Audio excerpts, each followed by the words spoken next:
各位朋友的阿弥陀佛。我们今天要讲的是《机械读》这本书的导读第8哈。那这个部分我前前后录了5、6次，都不是很满意，实在不太好谈，所以我也不知道这次会不会录成功。要谈《机械读》的第2节哈，就是谈保养品不能只看成分表。那这时候我们在第一次的1到7的这个节里面，我们已经把大部分的机械读对于保养品的忧虑很粗浅的介绍。那现在我们可以做第2段的介绍跟各位讲一下。首先是这样子就是说，第一个一提到保养品的有效成分，大家第一个想法就是有效。我说有效意思说，这样说吧，就宋医师，我跟你讲一下我的那个脸有点色斑有一点黑斑，那我想擦左旋烯可不可以？宋医师，我的脸上长青春痘所以我想擦维他命 A 酸，可不可以？我想用另外一个故事来跟各位谈这件事情，或许各位比较听得懂宋医师，我去吃馄饨面会不会拉肚子？这样说好了，我们2个都去同一个超市买了同一个冷冻馄饨然后我回家煮了我家的馄饨，你回家煮了你家的馄饨，我用我的面条，你用你的面条，我们的面条是不一样的，我们的水是不一样的，我们煮的手法是不一样的。你加的很辣，我加的很清淡，然后你的口味煮的比较好，我就是一个医师嘛，不太会煮。然后你放了小白菜，我放了青江菜。第一个，对于一个不喜欢吃辣的人或没有能力吃辣的人，吃你的馄饨面会不会拉肚子？有可能。然后对一个喜欢吃重口味的人，吃我的馄饨面是不是觉得很难下肚？有可能，你懂吗？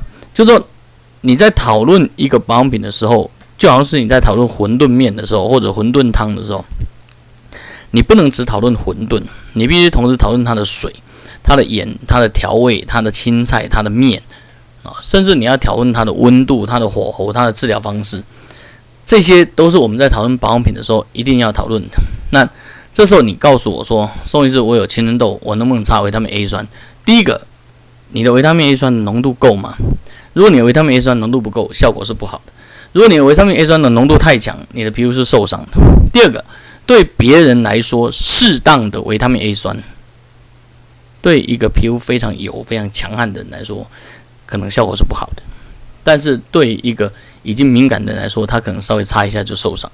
所以你在讨论保养品的时候，即使你在讨论药品，都不能只看成分，更何况是保养品。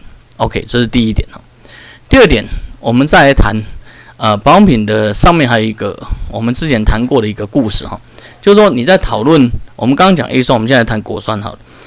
一般人在谈有效成分的时候，常常说这个有效成分 3%、4%、5%， 好像 5% 就比 3% 来得强。你在用 3% 的果酸或 6% 果酸的时候，你对表皮的侵蚀力是 3%、6%。可是你不要忘了，侵蚀完以后 3% 那个是 97% 的某些东西要渗进去，当然大部分是水。可是如果它的防腐剂或筋膜活性剂做的比较强悍，也许渗进去的是筋膜活性剂。那 6% 的，它剩下的是 94%， 这个还是前提是他们用同一家的或者同样等值的筋膜活性剂，万一不是呢，对吧？所以这是第一个我要跟你们讨论的，就是你在讨论单一成分的时候，其实你应该回过头去思考其他东西是什么样。你有没有发觉这样谈下来，你根本不了解保养品，对不对？因为从成分表里头，它不会写这么多的。我很支持政府要求全成分标示可是即使全成分标示，它仍旧没有告诉你比例那在这个今天我们还要再讲另外一个故事就是说，当你在讨论这些成分的时候，你有没有想过这些成分上面的浓度的标示？就像我们刚刚讲的，来，我们现在讲第2个故事。如果说我们今天看到一个，你去超市买一罐水它的成分表标的很简单，我相信大家都看得懂，就是盐、糖跟水。可是它的比例有可能3个，这就是我们在这里写的它可能是一个 99.99999 的盐加 0.0005 的糖加 0.00005 的水。它也可能是一个 99.99999 的糖加一个 0.00005 的盐跟 0.005 的水。前一罐是盐罐子，后一罐是糖罐子。如果它是一个 99.9999999 的水加一点盐跟一点糖，除非你是蚂蚁，我相信你绝对喝不出来。这告诉你什么？如果它没有给你比例的话，他告诉你盐跟糖跟水是没有意义的，这样可以理解吗？所以第二个，如果他没有告诉你确切的成分浓度，其实是没有意义的。好，第三个，我们现在讨论的都还是厂商是非常的诚实的，可是你不要忘了，厂商有可能是不诚实。第三个，我们在讨论还有一些其他的故事哈，比如说我们卖个关子好了，下次再来谈这个事情。但是最后我告诉各位一个我们在业界知道的消息，就是某一些厂商他的一天到晚在宣称它的主效果，可是我们监测的结果发现它很可能是水杨酸造成的结果。我要告诉你，不是指责或赞美这个厂商，我只是要告诉各位，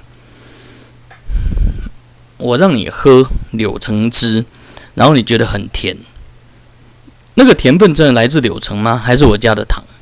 好，我们今天先说到这里，谢谢各位，我们等一下再录第9集。